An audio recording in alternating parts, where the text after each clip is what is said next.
Hi, it's Abby, and this week I am going to be sculpting on top of a little mini mocha jar. This one is 9.5 ounces, and I'm going to be sculpting a fairy tale creature inspired by my beautiful daughter. So it's going to have blonde hair, blue eyes, and just be a cute little 3-year-old. I use a thick gauge wire to start the armature for some arms. This is going to be a waist up sculpture, and I'm going to secure this wire with some masking tape, and it does just fine in the oven.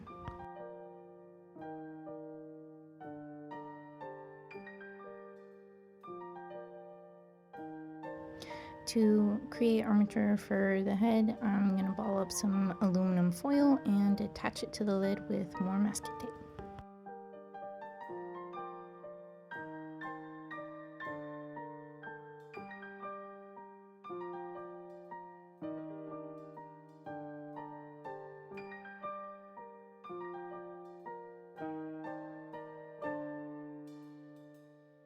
Now with some bacon bond, I'm going to attach some ultralight Sculpey.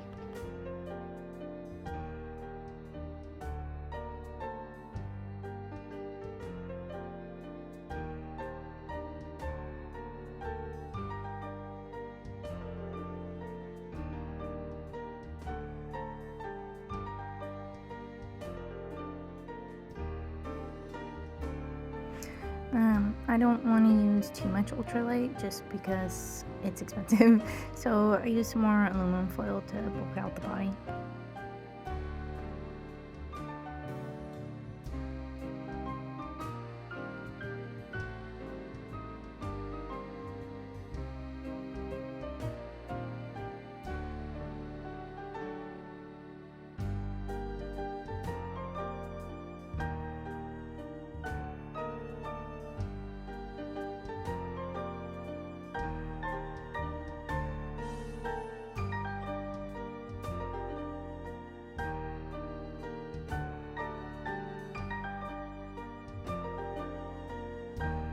Off camera, I cover the entire head in living doll Sculpey.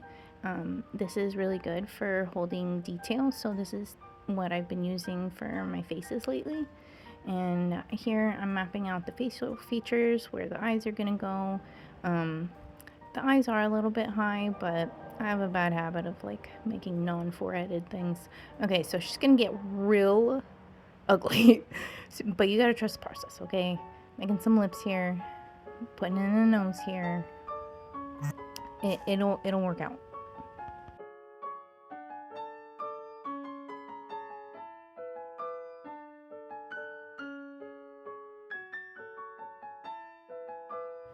I'm going for exaggerated features here, so she is gonna have really large eyes, but it's gonna work out. I promise she's not gonna look like this.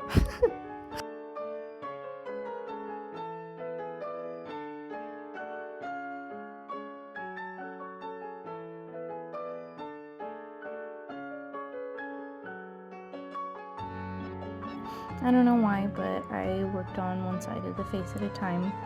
Right now I'm adding some little baby fat in them cheeks. I gotta add it on. My daughter's got some chubby cheeks. Here I'm going in with a round ball stylus, and I am just kind of making this shape in the lips because right now they don't really have any definition. They look pretty puffy and crazy.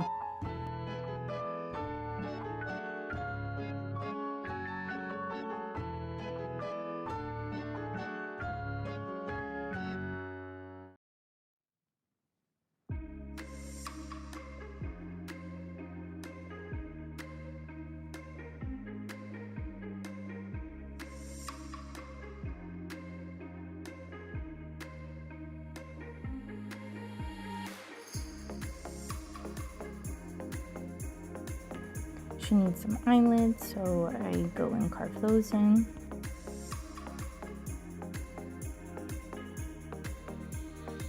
Essentially, I move clay in and out, and I add and take away where it needs it to create the proper proportions and sizes of the features. and then smooth it until it goes together.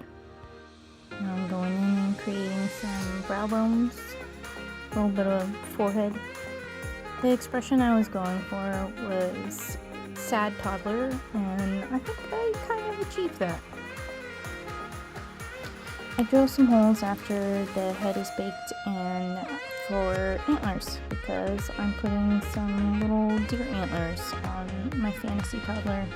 I'm not really sure like what sort of creature she would be with antlers, but it's definitely fairy tale. She's gonna have some pointy ears and some antlers, so not human. I use wire for the armature. I use bacon bond to attach it, and I'm using cause clay so that these will be posable after they're baked.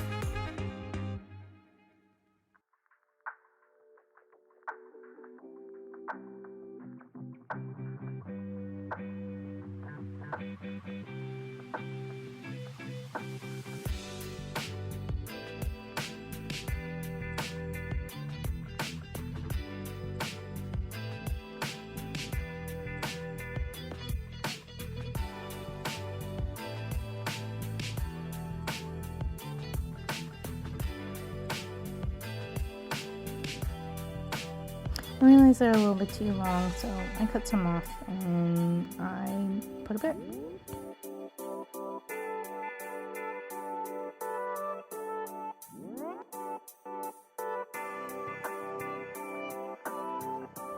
After the horns are the right shape, I take them off because they are slipping and sliding around, and I want to pre-bake them before I attach them, so I'm just giving them some texture and detail.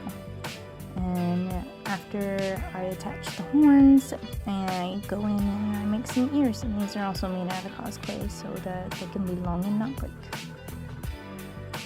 I use progressively smaller ball styluses, and I'm kind of going for a sad droopy ear look. It's finally time for the torso, and so I am just going in for a second bake with this because I baked the ultralight layer first, and now I'm using super sculpty, and I just cover it with a sheet until the whole thing is just clay.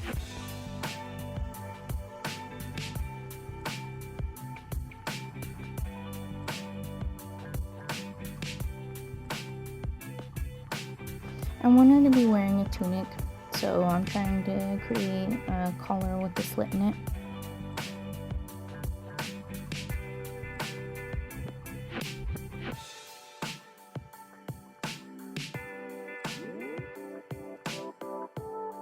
After it's attached and smoothed, I go in and I create the stitching.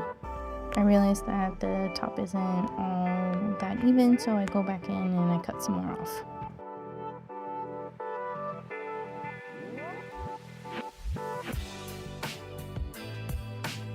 Now it's time to add some folds and wrinkles to create depth and texture in the cloth.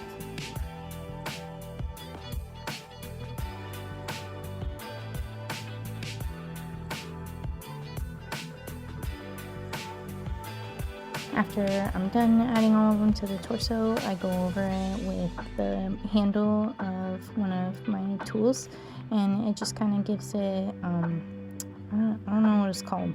It just looks like cloth. So I baked it, and now I'm going in for the arms, and I'm going to use aluminum foil to build them up the wire. The initial wire in this arm wasn't long enough for what I'm envisioning, so I take another piece and a thin piece and I wire them together, add some more aluminum foil, and then I bake and bond on some more clay.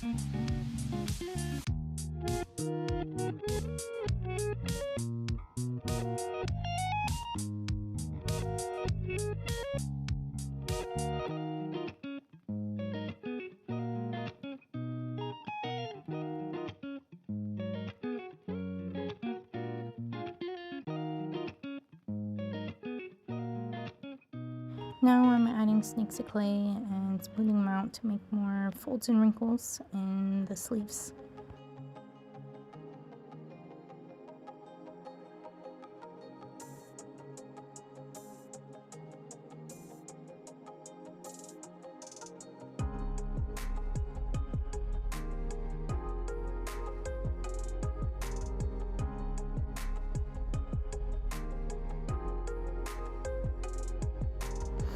I'm trying to make a little fist holding a flower, and this is obviously too small, but it took me trying to make a little hand and then realizing it was way too small before I started over and added a bunch more clay.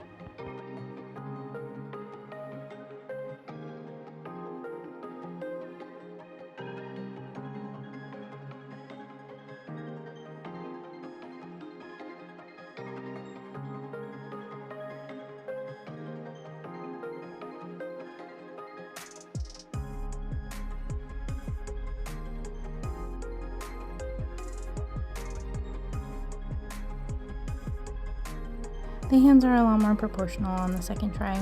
The only thing that I didn't like is that I wasn't entirely sure what to do with the details of the hands for like baby hands. I usually make like really knobbly fingers because I make fingers like mine and I have arthritis, but she has little baby fingers, so I don't know. I just made them round, but I think they look noodly. I'm making a little flower for her to hold. This is a little piece of wire with cosplay over it because I don't want it to break. I roll it out so that it's even, and then I put it in her hand.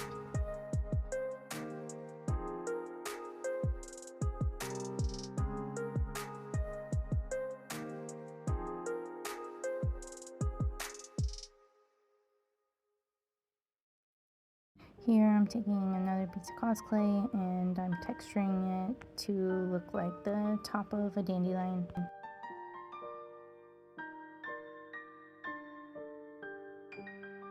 I add some more texture to the sleeves.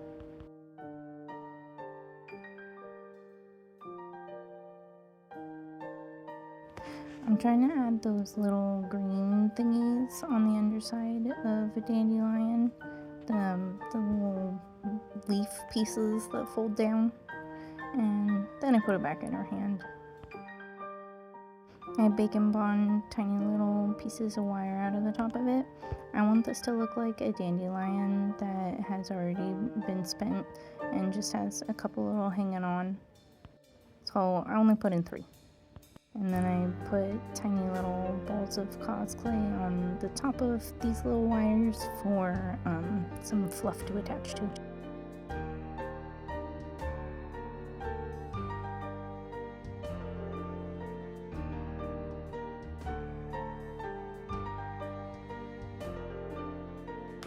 It's finally all baked and now it's time to paint. I'm going for a teal color with this tunic. I'm not sure if that's like actual normal tunic color, but that's what I wanted. And then I'm going with an ivory white for the horns. I use a slightly darker blue wash to get in all the recesses and crevices, and then I take a paper towel and I wipe off the excess so that you can see the depth and the texture. And then I go back with a lighter blue and I dry brush the tips. I paint over the ivory white with an yellow ochre wash, and then I take a paper towel and get off the excess. I think the change is good. I mix up some pale skin tone, going for like translucent white ivory type skin. I'm blocking out the color for the most part here, just trying to get everything covered. I'm going in on the waterline with just a tint of pink added to the skin shade, and then I go on the lips, and I'm using varying shades of pink, white, and red to just blend up colors and create texture. I do lots of little lines and bits and shades. it's time to give the eyes their base white.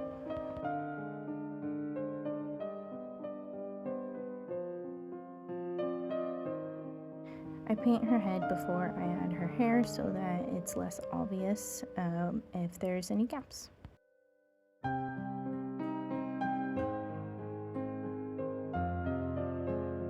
I go in with the pencil before I paint to map out how I want the iris and the pupil to sit in the eye. I want very exaggerated bright blue eyes, and so I go in with several hand mixed shades and just create a varying blue tone.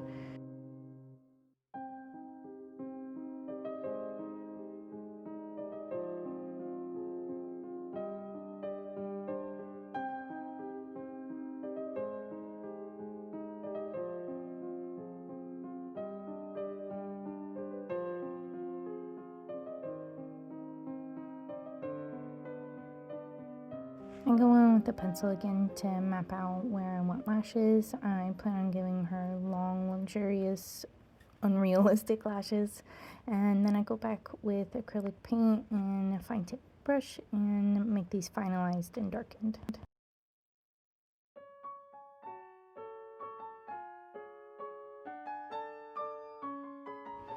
I also give her some white paint for eye shines, and I paint the stem of the dandelion green.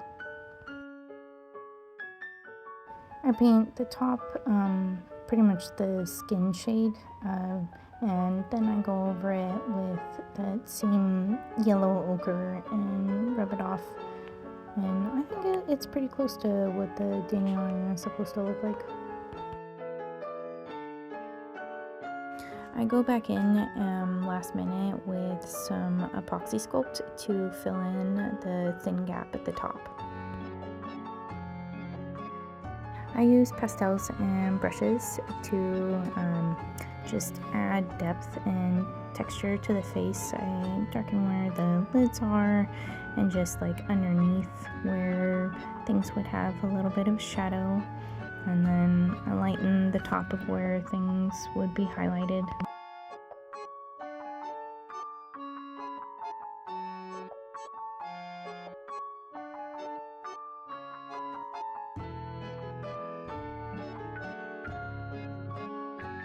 I'm going for a very upset, flushed toddler cheek, all down the nose and everything. Just very obviously temperamental. I am seeing a lot of my daughter's personality in the sculpture, and she's wild. She's the most beautiful thing in the world, and I love her to death, but she is a wild animal. And I think that the story of this little toddler just being upset and about to cry because her wish is gone, that's really what I am seeing this jar as. Aesthetically, I really like that bruised under eye, sick Victorian look. I don't know why, but I do, so I went for it. And it's finally time for hair. I make a hair out of some yarn. It's off-white, so my daughter is very bright blonde. And I use Fabri-Tac glue to glue it all on.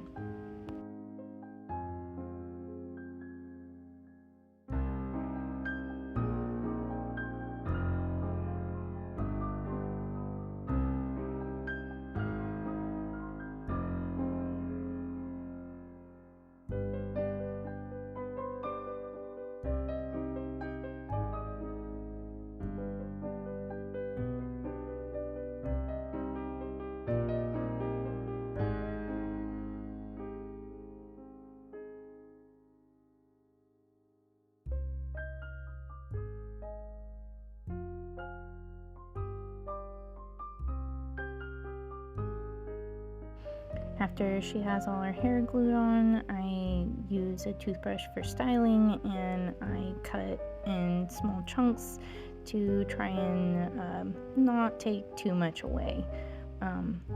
But she's gonna have some short bangs and kind of like wispy hair, I guess. Like, toddlers don't have very thick hair usually. And before my daughter's first haircut, she had like long, I guess, stringly like this type hair.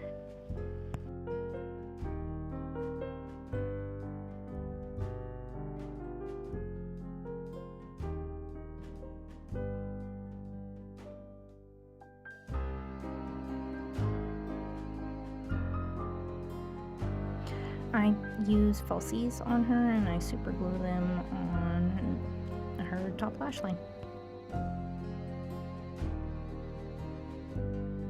I use a gloss glaze for her eyes and lips.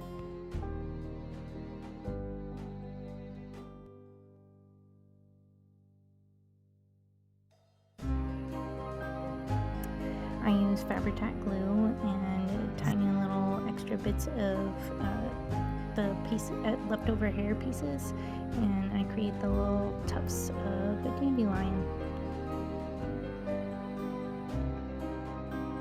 She's finally done. I'm so happy with her.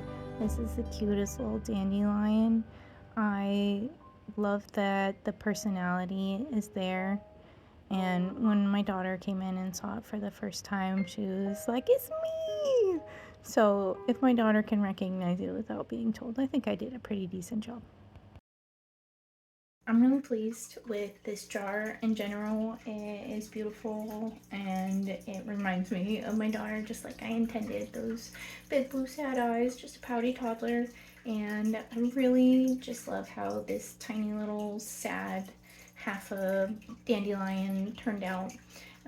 If I would have changed anything, I would have put some more time in smoothing out, like in some areas, like around the neck. And in the cheek, you can see just some texture where if I would have gone over it a little bit longer with my finger and probably some baby oil, it just would have looked a little bit more refined is all. Thank you so much for your support. If you're interested in this jar, I will be selling it on my Etsy, which I will link down below. Like this video, if you like what I make, you can always subscribe. I want to be able to post more videos, but my lifestyle doesn't always allow for it. So I will post when I can. I make as much art as I can. I love this. And I appreciate the people that support me making art because it brings me joy. Bye!